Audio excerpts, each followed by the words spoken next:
yang syubhat. Nah, jadi halal tadi jelas, kemudian yang haram jelas, kemudian yang syubhat. Syubhat ini wahadhihi mahalul khilaf bainan nas, perkara yang diperselisihkan di antara manusia. Ada yang bilang haram, ada yang bilang halal, ada yang diam, ada yang dirinci, ada yang bilang makruh. Contoh syubhat pada awal kemunculannya, tapi tidak syubhat untuk saat ini. Apa itu? Syurbud dukhon. Syurbud dukhon itu minum asap. Bahasa Indonesianya merokok. Itu bahasa Arabnya minum asap. Syurbud dukhon, minum asap. Sehingga merokok itu batal puasanya. Kenapa? Karena termasuk minum. Jadi merokok itu bahasa Arabnya termasuk minum. Apa yang membatalkan puasa? Al-aklu wasyurbu, makan dan minum. Karena merokok itu bahasa Arabnya syurbu, berarti juga membatalkan puasa. Berarti kalau kena debu pabrik itu membatalkan puasa? Tidak, karena bahasa Arabnya bukan minum. Ya, sama aja.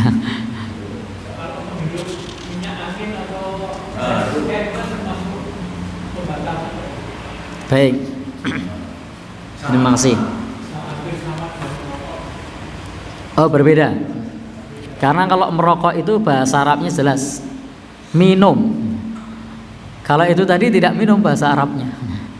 Maka yang membatalkan itu al-aklu wasyurbu, makan dan minum. Selama bukan makan minum, tidak sampai di kerongkongan tenggorokan, maka tidak membatalkan puasa.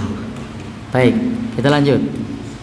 Kita sekarang lanjut tentang perkara yang syubhat tadi. Contohnya adalah merokok. Pada awal kemunculannya syubhat, tetapi kemudian setelah jelas penjelasan para dokter mengenai akibat merokok dan racun yang terkandung dalam rokok, maka para ulama menyimpulkan hadat dukhon bi annahu haram, bahwasanya merokok itu hukumnya haram. Nah, ini kalau kitab ini diterbitkan di Saudi Arabia. Di Saudi Arabia sudah menetapkan fatwa haramnya rokok. Nah, kalau di negeri kita sampai saat ini masih silang pendapat antara haram dan makruh. Nah, antara haram dan makruh. Kalau saya pilih yang haram. Kenapa? Dari kecil tidak merokok, tidak ada beban. Kemudian juga bapak saya itu dulu perokok dan kena paru-paru, dan saya suruh berhenti. Kalau di depan saya tidak ngerokok, entah di belakang. Jadi kenapa? Ya tadi salah satu akibatnya adalah mengganggu kesehatan. Di bungkusnya juga sudah ada yang menunjukkan bahwasanya dia haram. Apa di bungkusnya? Nah, membunuhmu. Nah, kemudian apa lagi? Dapat merugikan kesehatan. Baik. Kalau pertimbangan yang makruh saya tidak tahu kenapa dipertimbangkan makruh.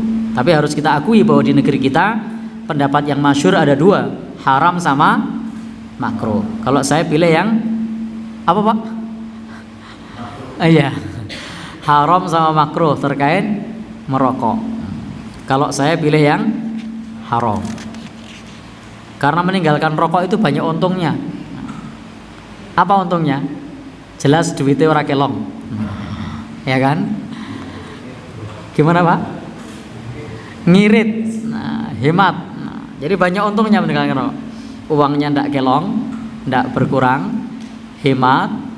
Kemudian juga tidak mengganggu kesehatan, tidak uring-uringan karo bojo. Nah, karena beberapa kali saya lihat suami istri uring-uringan hanya karena uang rokok. Nah, giliran untuk beli rokok ada, istrinya minta bilang tidak punya. Nah, Giliran untuk beli rokok ada, anaknya minta uang saku, lemune orang duwe. Tapi buat beli rokok ada. Tapi apakah itu benar yang seperti itu? Ya tidak benar, karena mengambil hak istri dan anaknya. Dan tadi pagi itu ada yang ke tempat saya juga curhat, uring-uringan juga karena rokok. Sik boros sapa iki? Sik boros yo jenengan. Aku boros apa? Lah rokokmu. Sik boros kowe. Lah aku boros apa? Lah kosmetikmu. Nah, jadi karena masalah rokok jadi uring-uringan. Maka meninggalkan rokok insya Allah banyak manfaatnya, banyak maslahatnya. Baik, Bapak Ibu yang berbahagia yang dirahmati oleh Allah Subhanahu wa taala. Maka untuk merokok, fatwanya untuk yang di kitab ini, setelah adanya bukti-bukti dari para ahli, para dokter, hukumnya adalah haram.